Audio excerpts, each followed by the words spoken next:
es tu resumen luego de este foro? Bueno, yo creo que tiene varias implicaciones importantes porque, en primer lugar, creo que se posiciona la mesa de seguimiento de las sentencias de la Corte Interamericana como un interlocutor válido para que el Estado, a través de su comisión interinstitucional que coordina la implementación de estas sentencias, pueda llamarnos a un diálogo permanente que permita que podamos de manera efectiva, tanto sociedad civil junto con el Estado, bajo la mirada atenta de la Corte Interamericana, poder implementar efectivamente estas sentencias. ¿Y esto qué va a implicar para el Estado? Bueno, el fortalecimiento de la democracia, el fortalecimiento de las instituciones democráticas y una mayor garantía de los derechos humanos. Es importante aquí también la voluntad política de quienes están a cargo de las instituciones del Estado hondureño.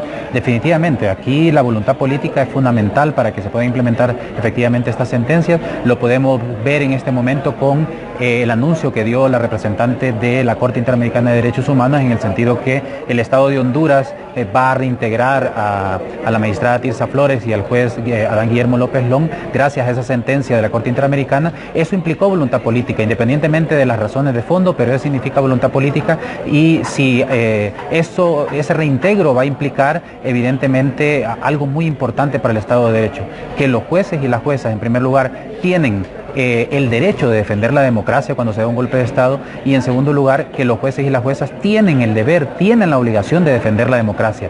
Por tanto, yo creo que la reincorporación de esta magistrada y de este juez gracias a esa sentencia va a permitir enviar un mensaje muy fuerte para la independencia judicial, para la estabilidad judicial, y otros jueces y juezas van a tener menos temor de cumplir con su trabajo. ¿Cuál es el nivel de cumplimiento en relación a las reparaciones que ha dictado la Corte Interamericana de Derechos Humanos? Veíamos el caso de Carlos Luna en este foro.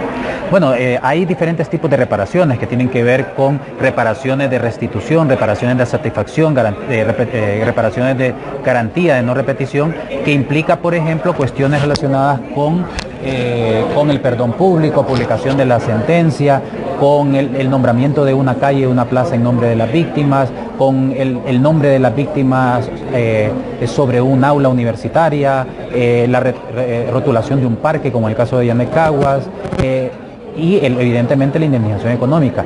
Sin embargo, el Estado por lo general cumple la mayoría de esas reparaciones. Donde el Estado tiene déficit es en la investigación y sanción de los responsables materiales e intelectuales de los delitos, y ahí es donde tenemos que seguir insistiendo. Bien, agradecemos. Joaquín, decías en la intervención que este país o estamos esquizofrénicos, locos o cínicos.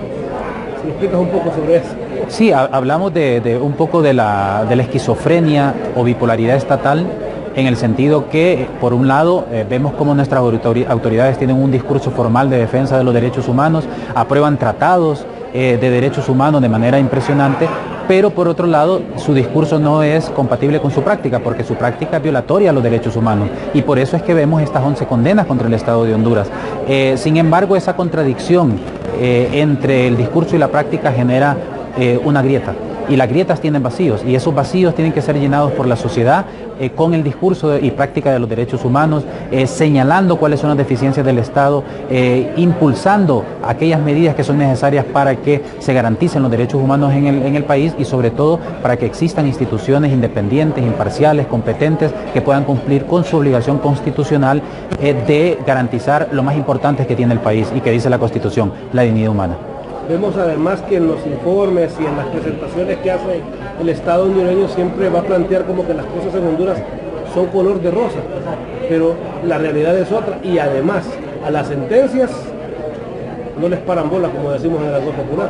Sí, por eso decía que es importante este tipo de espacios para que la sociedad tome como propio el tema de las sentencias interamericanas, de la Corte Interamericana de Derechos Humanos, porque quieras o no, el Estado de Honduras tiene que terminar cumpliendo con los puntos resolutivos. De hecho, en la mayoría de las sentencias ha ido cumpliendo poco a poco, lentamente. O el ejemplo que ponía anteriormente, el caso de reintegro de la magistrada Tirsa Flores y del juez López Long. Esa es una cuestión importantísima, y cuando se haga de manera oficial el anuncio, digamos, por parte del Estado, va a enviar un mensaje muy importante para la independencia judicial. Entonces, creo que hay que seguir insistiendo en eso. Mencionabas además el irrespeto a la ley en torno a la reelección ilegal. Por un lado dicen ser abanderados del respeto a la ley, pero por otro lado violan esta al imponer una reelección ilegal. Claro, y aquí son dos cosas sencillas en relación con la reelección presidencial. La prohibición de la reelección está establecida en un artículo pétreo. Los artículos pétreos que están en la Constitución se han constituido para evitar que los poderes constituidos, como el Congreso, el Poder Ejecutivo, el Poder Judicial, suplanten al Poder Constituyente, que es el pueblo hondureño. Por tanto, en el caso de la reelección presidencial, el problema que tiene la Sala de lo Constitucional es que es un poder constituido y por tanto no puede derogar un artículo pétreo que le corresponde a quien tiene la facultad constituyente. Esa es la primera ilegalidad. Y por otro lado, la segunda ilegalidad es que recordemos que en Honduras es obligatoria la alternabilidad en el ejercicio de la presidencia. Por tanto, si aceptáramos como legal la reelección, todos los presidentes podrían presentarse, menos el actual presidente, porque tendría que esperar un periodo de 4 años a nivel presidencial.